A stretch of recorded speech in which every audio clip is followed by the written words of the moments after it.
All right, let's quickly start. I will start with a quick introduction about myself. So my name is Amit. This is too small.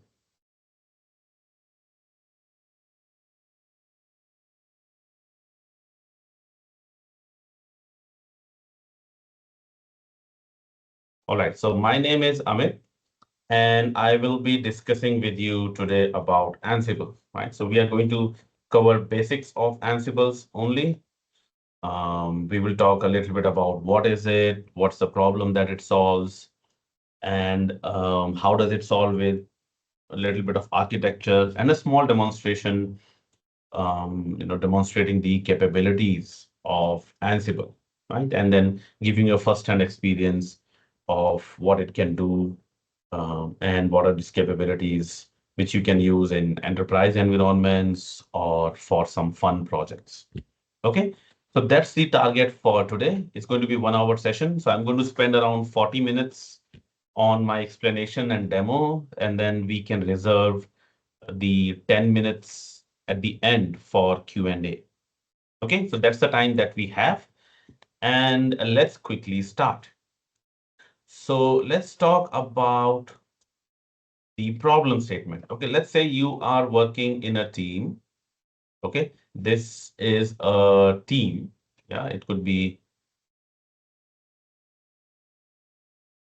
let's say, team one, right? So there is this team called team one, and it uses a lot of servers, right?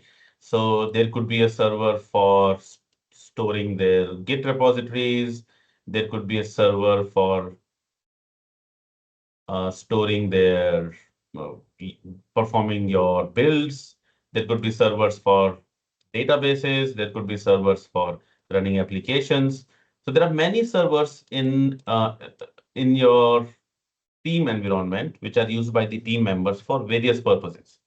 I'm not talking about laptops here or private desktops. It's about the servers, like the VMs or physical servers, which are used for application development process, right? For example, this could be a server where you have your Git repositories hosted. This is a server where you have your Jenkins builds happening,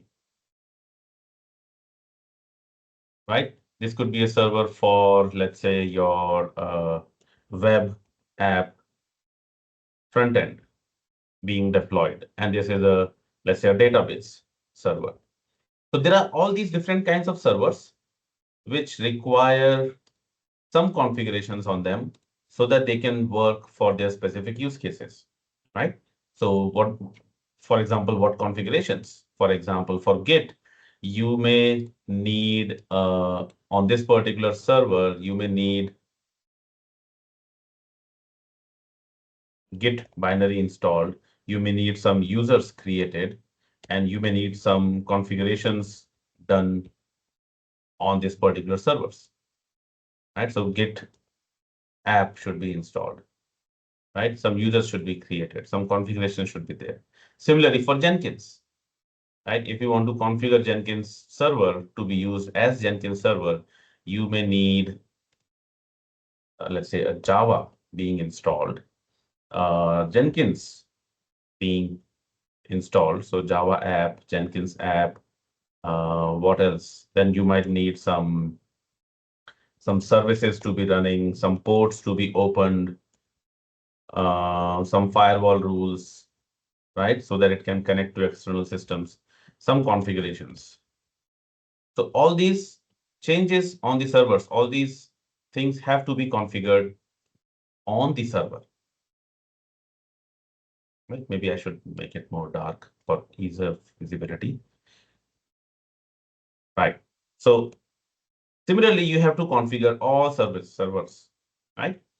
And it could be that it's not just 4 servers, right? There could be 10 Git servers, 10 Jenkins build servers, 20 web front-end machines, 5 database machines, which are used in your team.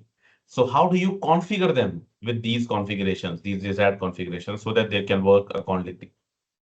So generally, if the number of infrastructure is small and the team is small, some person can assume a role of administrator for these servers or virtual machines, can log into them, and then can make the changes, right? So, for example, let's say I am part of the team, I can become the default administrator guy, and I can log into this server and install Git and manage users so that my team can use it. Similarly, I can log into this server using SSH or whatever, and then I can make all these changes for my team to be able to use it, right? But if there are 10 such servers and then there are 100 such teams, it becomes very difficult to manage these servers manually, right? The server configurations cannot be managed manually. So then how do we manage them? So that's where Ansible comes into picture. Ansible is a, a tool which falls in the category of tools called as infrastructure as code. Okay, also known as IAC, infrastructure as code tools. Okay, they're also sometimes known as configuration management tools, CM. And when you see configuration management, it is actually the server part is there, right? It's actually server configuration management. Okay, it's not simple configuration management, it is server configuration management. But people generally don't pronounce server as is. So they just say, okay, let's use a configuration management tool. All right. So the tool is called a configuration management tool. And the principle on which it works is infrastructure as code. What does that mean? So rather than managing the configuration of these servers manually, what we intend to do is we want to employ a tool. Okay, let's call it as this one. For example, Ansible. Okay, we will use Ansible, and what we're going to do is we will write these configurations as piece of code. Okay, so these configurations will be as piece of code.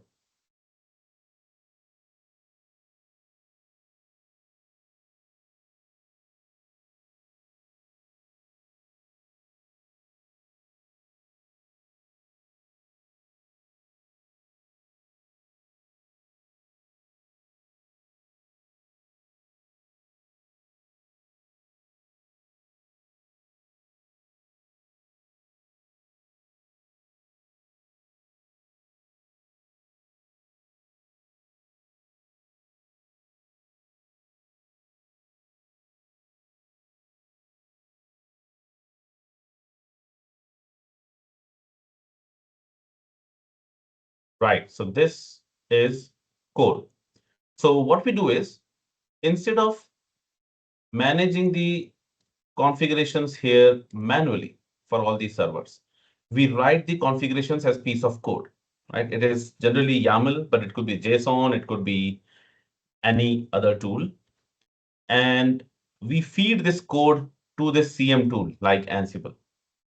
Okay. And Ansible then talks to these various servers, connects to the various servers, and then configures them based on the code that we have written. Okay, so Ansible will talk to these servers and configure them based on what code has been written. So this code is for Git server, this code is for Jenkins server. Similarly, there will be code for front-end server, there will be code for database, which will define what should be the configuration of these servers. And eventually, that code will be fed to Ansible. Ansible is going to configure these servers accordingly.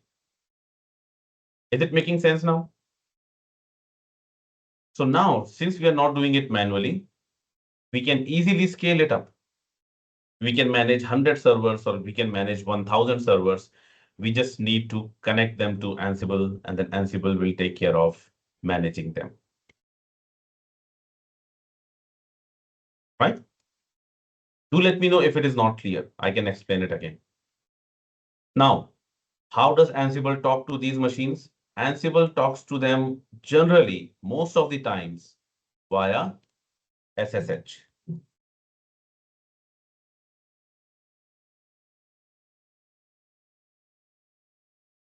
Okay, so Ansible talks to them most of the time via SSH.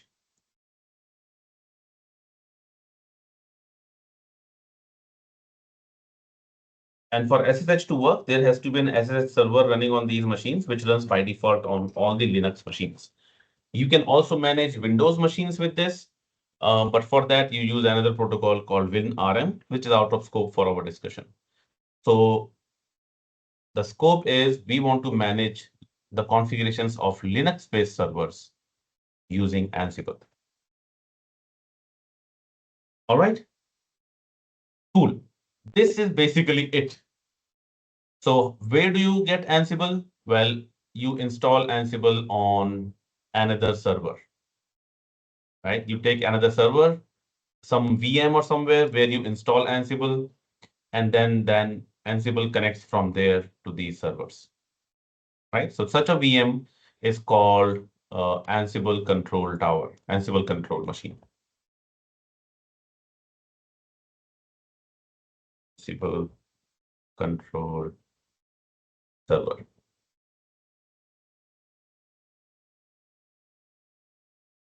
Okay, so this is the Ansible Control Server on which Ansible is installed.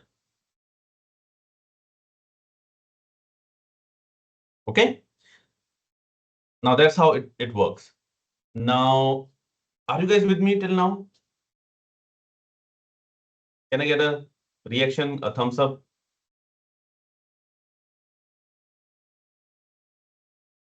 Cool. All right. Thank you. So this is there, right? Now, there are a few more components involved here. Okay, so now let's dig a bit deeper. So I'm going to expand this window a bit. Okay.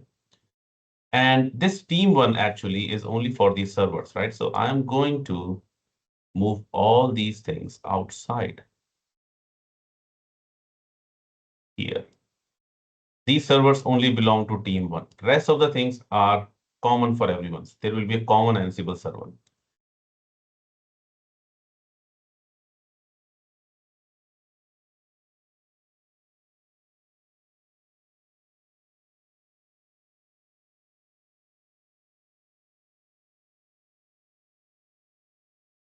Right? Okay.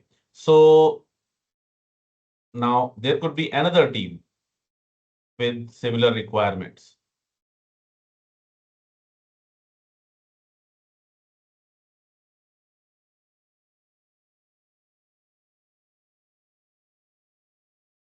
Right? Team two, which has some similar servers. So they can also be managed by the same Ansible.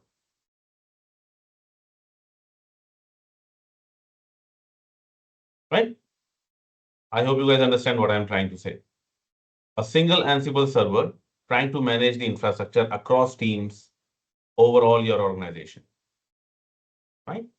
Cool. Okay. So let's keep it simple, the diagram like this. Now, let's get back in.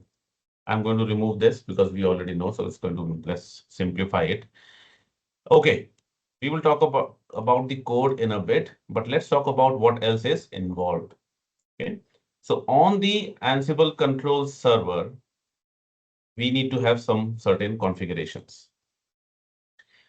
For example, one is we should have an inventory.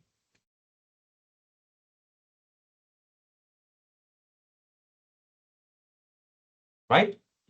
Inventory. What is this inventory? This inventory is nothing but a file which contains information about all the servers that Ansible has to manage and information about those servers, like how to connect to them, what is the username, what is the password, any other configurations, right? So for example, I can have something called one entry as Git, and then host name or IP is 1.2.3.4. Username is Ubuntu, something like that. Okay, so this could be one entry in this inventory, right? And maybe the IP address of this system is 1.2.3.4, right? So in the inventory, I say we want to manage a server. Let's call that server as, let's say, Git server, for example. Okay.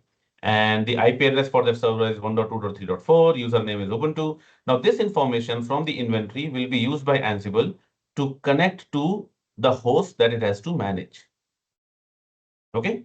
So any host that you want to manage using Ansible should be part of the inventory. So that means in this scenario, there have to be 4 entries for each of these servers, right? And for connecting to these servers, this information will be used. There are some default configurations, but any configurations that are specified here will be used to connect to these servers. So that's inventory. Okay. Then there is another thing called as modules.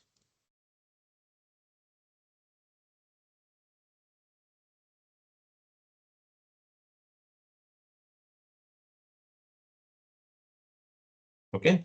Like there is SSH module.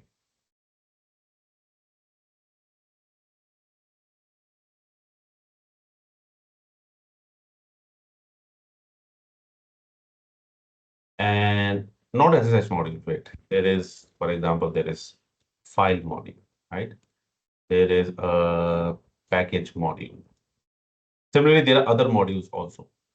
So what are modules? Modules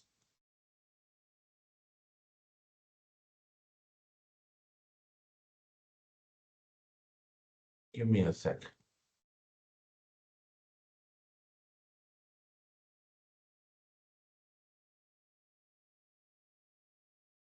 Yeah.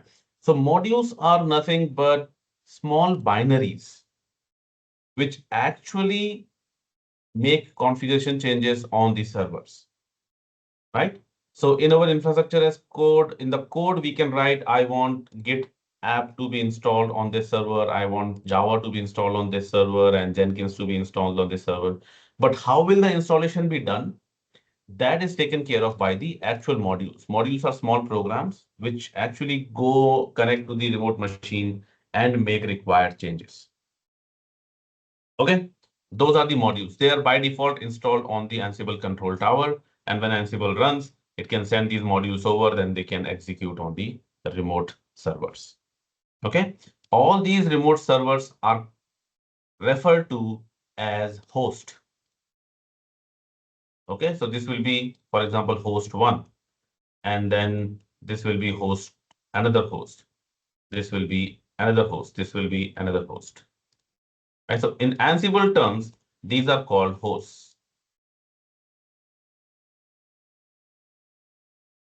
So there are 4 hosts that Ansible has to manage. And inventory contains the list of hosts which Ansible can manage. Okay, so you know modules, you know the inventory. Then comes the code. Code is called playbook in Ansible. And the code is written in YAML. Okay, and it has a specific format, which is also documented by Ansible. And in this playbook, you can write what do you want on the servers to be configured. Okay, and you can also specify on which server do you want it configured.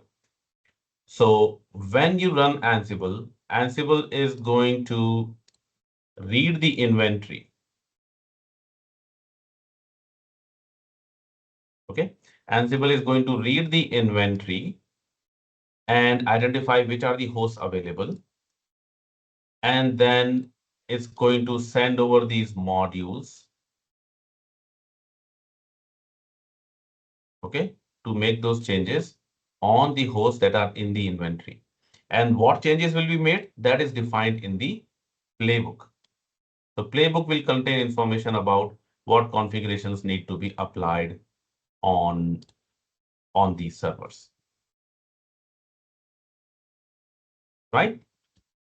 So as an administrator or as a DevOps engineer or whatever the role is called, your job is to manage the inventory and to write playbooks.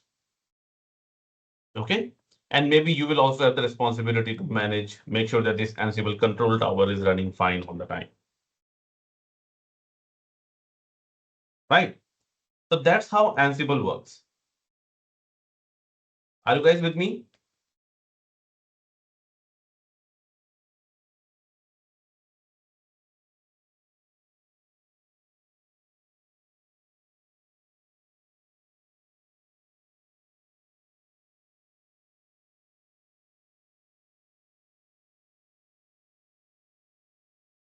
Cool. Okay. Now let's quickly take a demonstration. Okay. What I'm going to do is I'm going to have one Ansible control system and I will install Ansible there. Then I will have two hosts and I will write a little bit of code to manage these two hosts. That's what I'm going to do today. Right? Now for that, we already have three systems available for us. If you can see my screen, do let me know.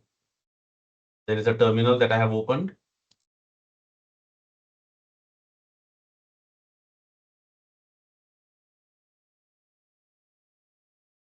My screen is visible. The terminal is visible.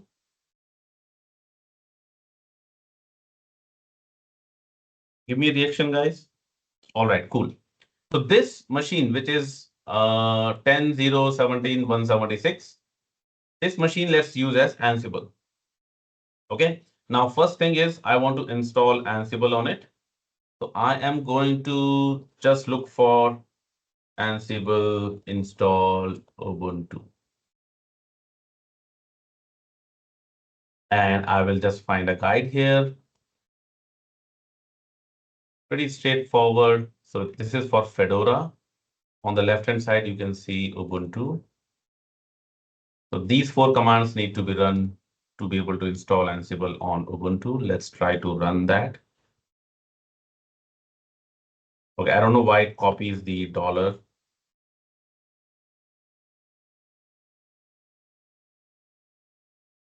The documentation can be better.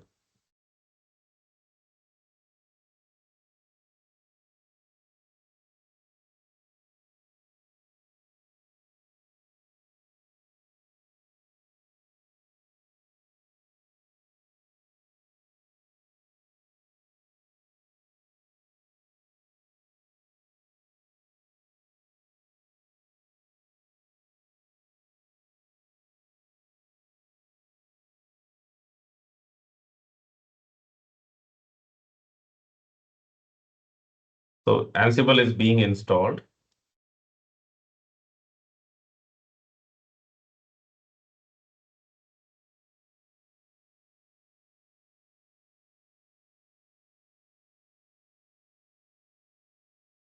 Yes, please.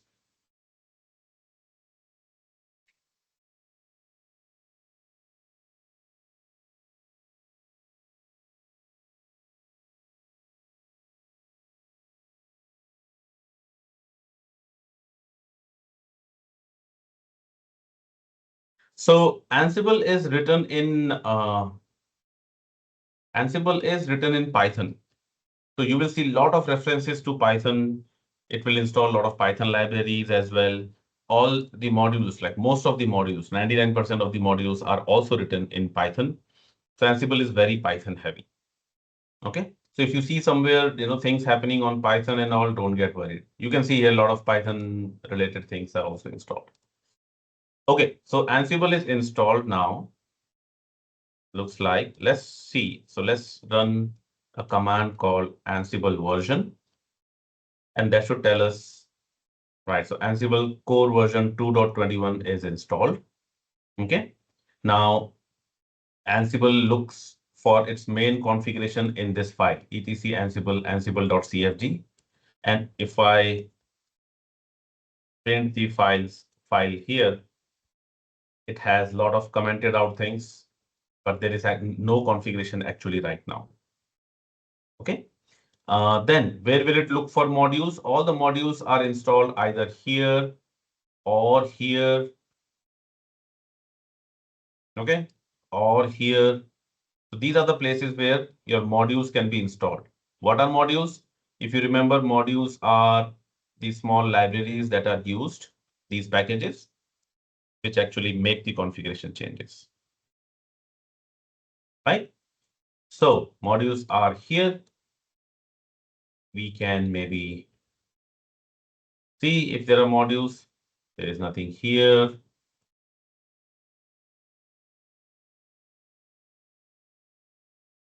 Okay.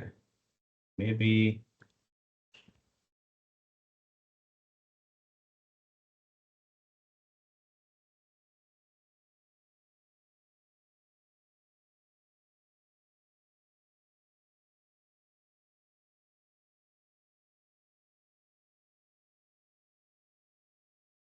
Yeah, so there are some modules here as well.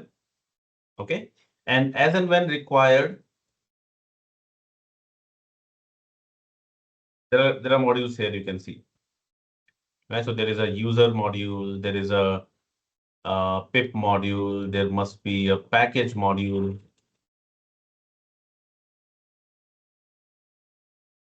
Right. So all these modules are there. These modules will be used. We will use them later. So that's what Ansible does, right? And it is working on Python version 3.14 and a lot of other utilities. So Ansible is installed now. Okay. Now I'm going to, as I showed you, the default configuration file does not have much. I'm going to add a few configurations to this file, which are these. And then, so now if I print the file again, you will see these 3 lines are added here.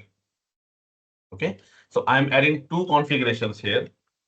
One is host key checking false, and one is Python.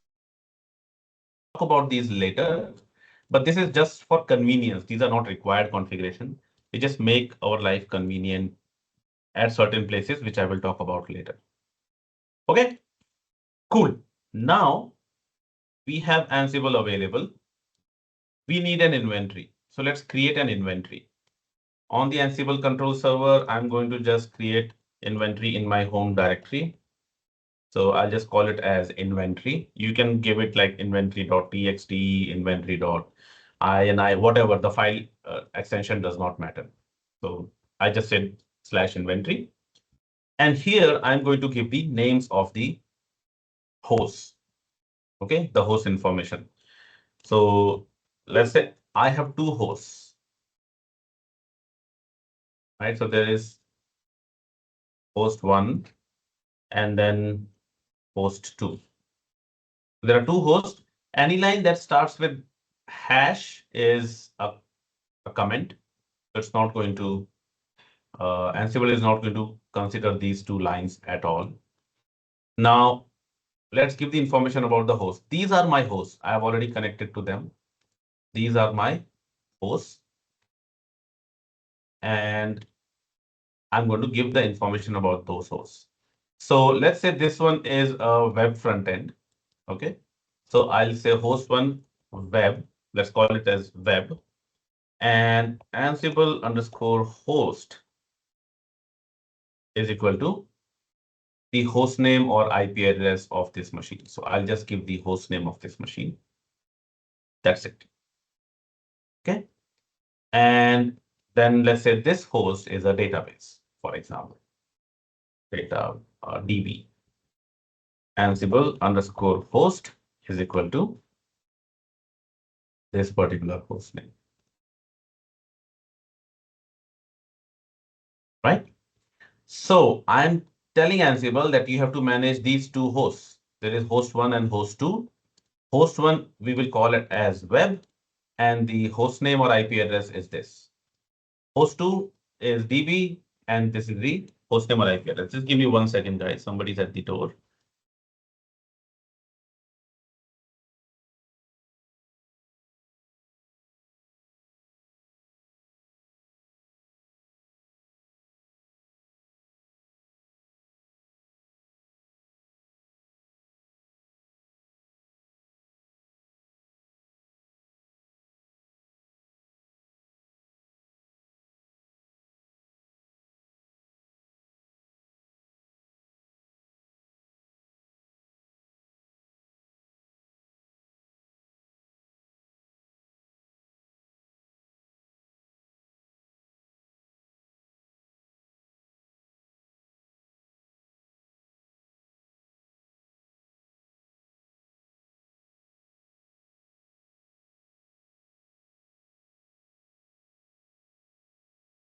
Guys, I'll need 1 minute.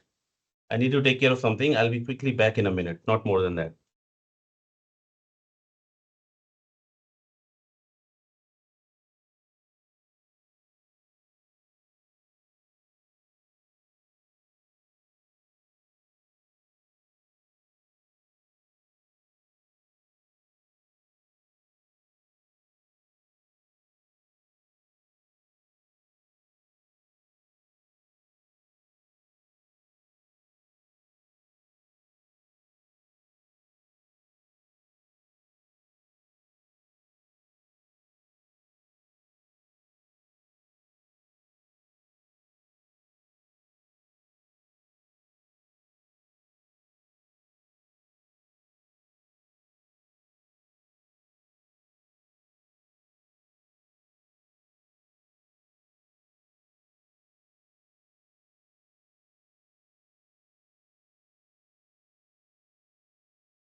Hey, folks, sorry about that. I am back. Where were we? Okay, so now inventory is ready. Ansible knows that these are the machines that it has to connect to. Now, as I told you, Ansible uses SSH.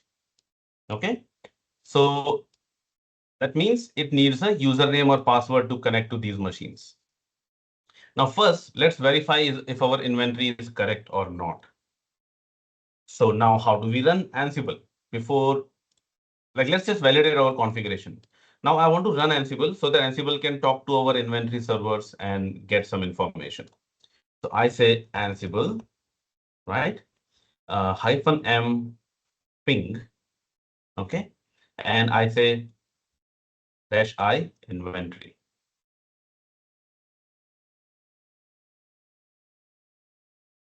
So what I'm telling is Ansible, run Ansible, look for hosts in this inventory and run a module called ping.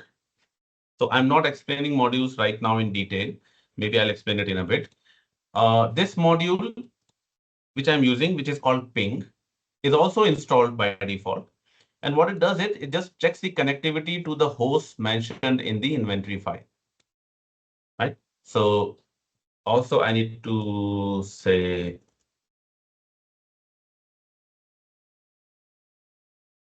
all. Right. So I say Ansible from this inventory, run ping module on all the hosts. And here we get an error. It says failed to connect to the host via SSH, permission denied. Okay. The DB host is unreachable. The web host is unreachable, permission denied. Right. So that means the Ansible control system is able to find the host, but it cannot SSH. Right. Now, since it does via SSH, and there is no password for these machines, it is all public key based access. So what I'm going to do is I'm going to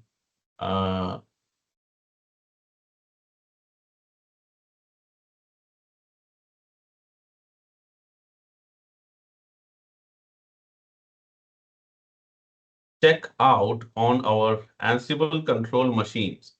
If there is already an SSH key pair, so there is no key pair, I'm going to generate a key pair.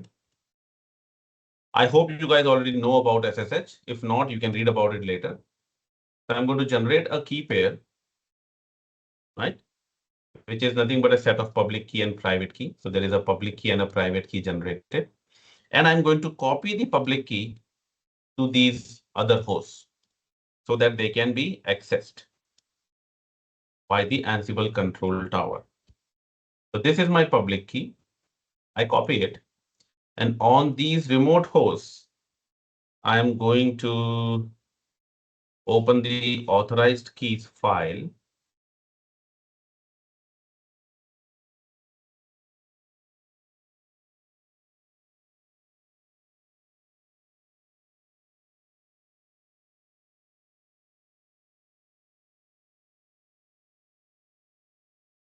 And paste the public key. So this has nothing to do with Ansible. This is something that needs to be done with SSH. Okay, because Ansible is dependent on SSH, we have to do this.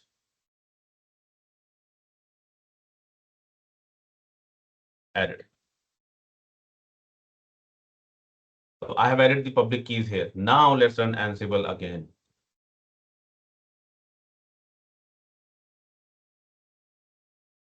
And when I run the ping module, it says database success, connection is successful. It did ping and it received pong. That means connection is successful. We are able to talk to the hosts. Ansible can talk to the host now. Okay. So this is actually first use of Ansible itself. Use a module on all the hosts in this inventory. Now our setup is done. Right? Now let's say I want to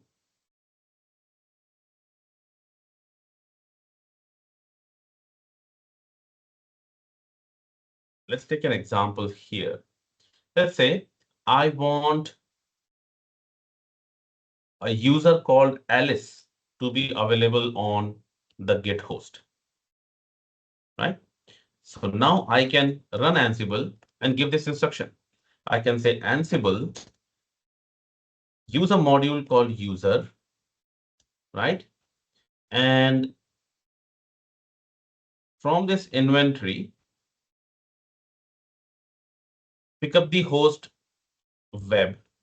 So in this inventory, we have two hosts, right? Let me show you the inventory. We have two hosts. One is web, one is DB. So on the web host, I want an Alice user to be present. So I can say Ansible -m user, use the user module, and from the inventory, run it on the web host. Right? Run the user module on the web host. So it will run, but it will throw out an error. It says missing requirements, missing arguments. That means Ansible is ready, the connection is fine, but for the user module, which user to be created? And what about the other properties of the user? Right? So I will say user, and then I will pass arguments with -a. Right? And I will say name is equal to Alice. This is an argument or parameters to this module.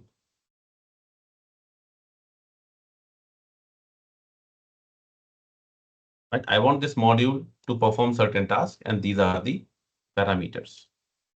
Right? And press enter. Now this can let's run this.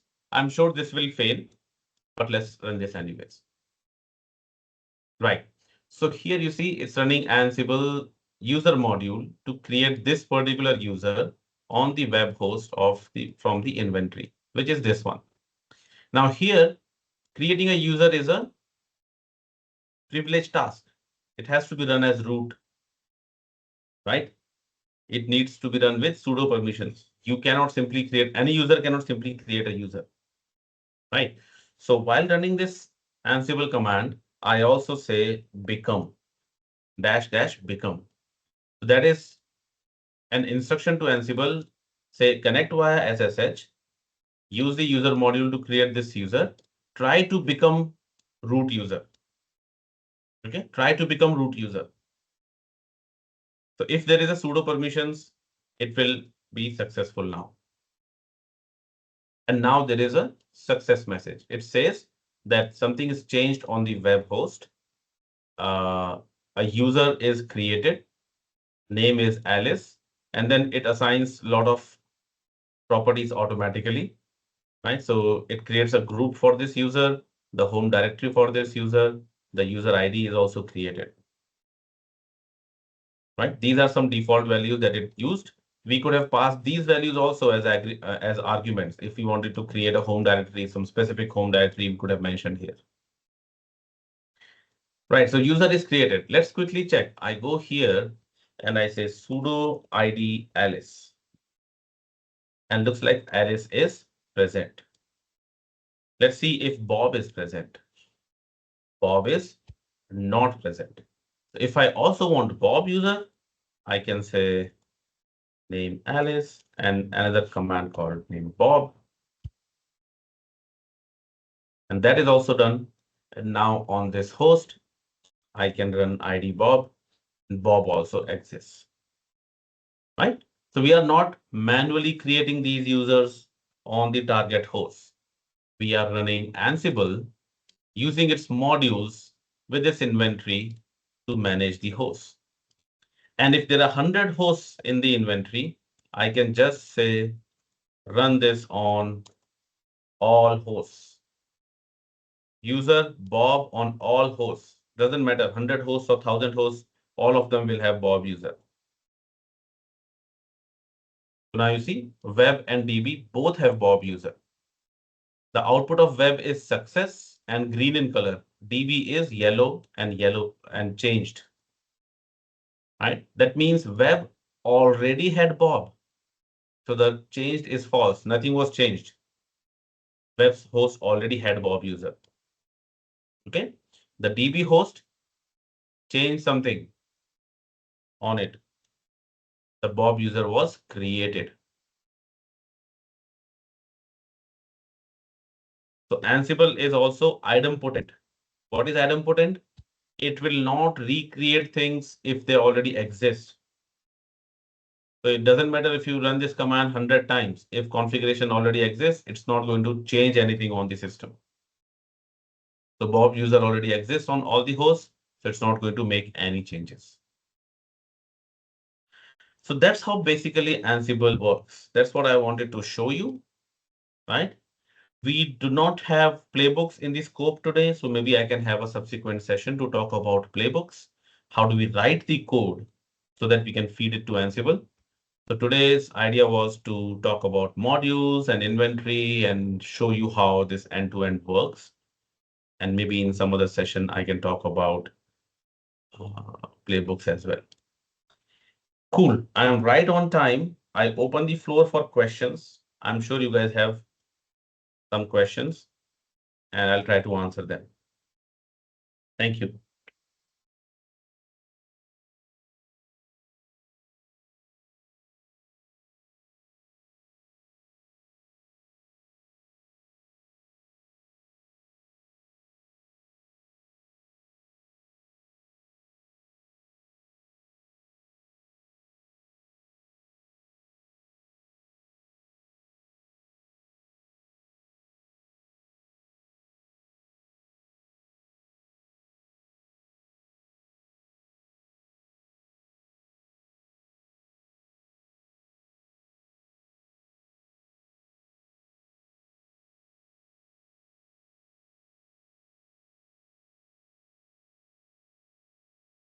Right, the recordings will be shared with you, of course.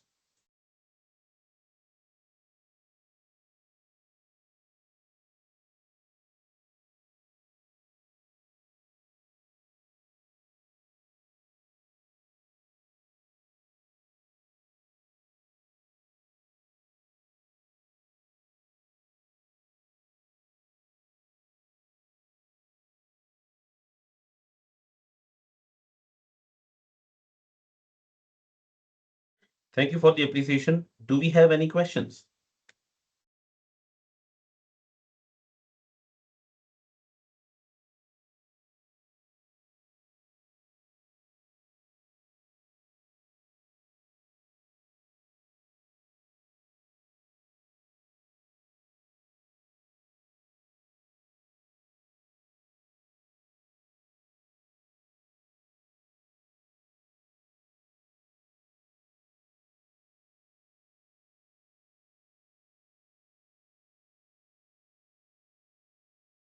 Great. So if there are no questions, then we can end this call. I see many people have already left for their another appointment.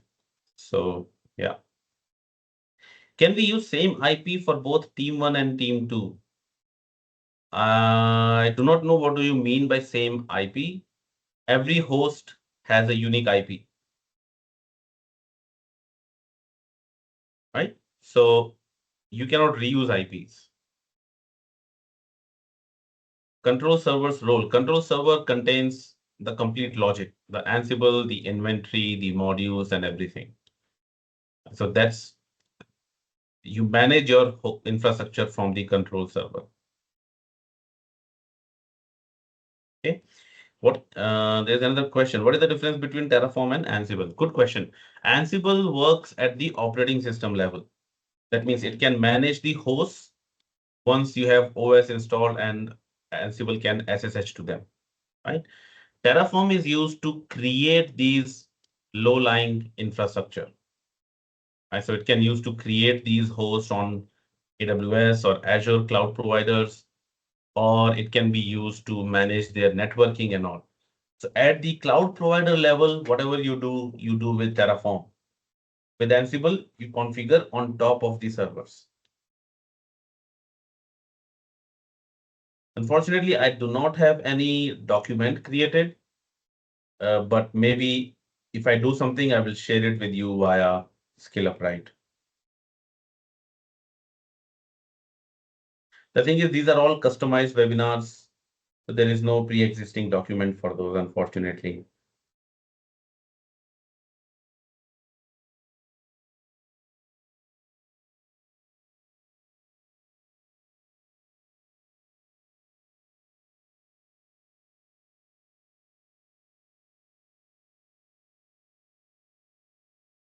Do we have modules for AWS infra configurations? Yes, we have. Workflows will be in Playbook. No, workflows will not be in Playbook. But here you can look for Ansible modules. Okay. If you look for it, the first link is the documentation of complete modules. And then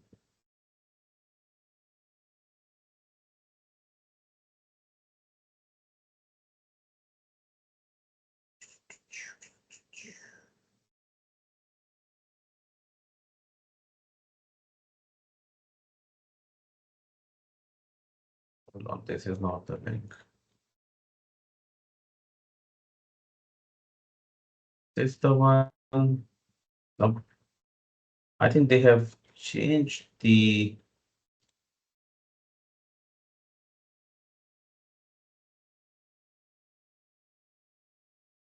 Ansible.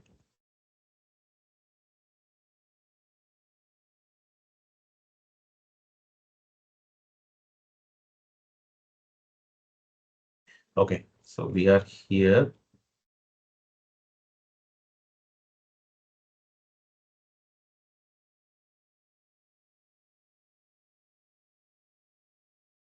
All right, here are the modules, and let's see if there are any AWS modules.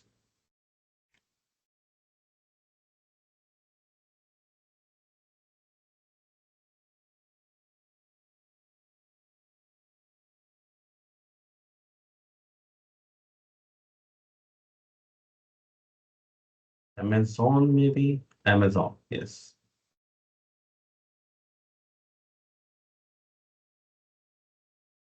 Yes, so there are these modules, right? So you can manage auto scaling groups, cloud formation, yeah, EC2. You can do a lot of things. Route 53, S3. But if you actually want to manage something on AWS, then I would suggest use Terraform rather than Ansible. Ansible runs on port 22. You can customize. So in the inventory, you can specify if you want to connect on some other port rather than 22, but default is 22, yes. These Ansible modules are predefined, yes. You can also create your own modules and install them. That also works. Ansible will not create SSH keys. You can automate certain things.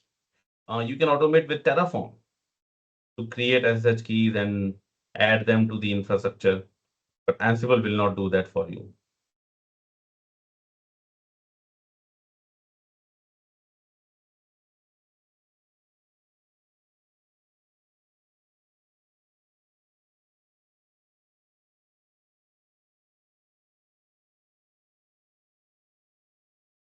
All right, guys, thank you for your time and thank you for interesting questions. I hope this session was useful to you and it made sense to you.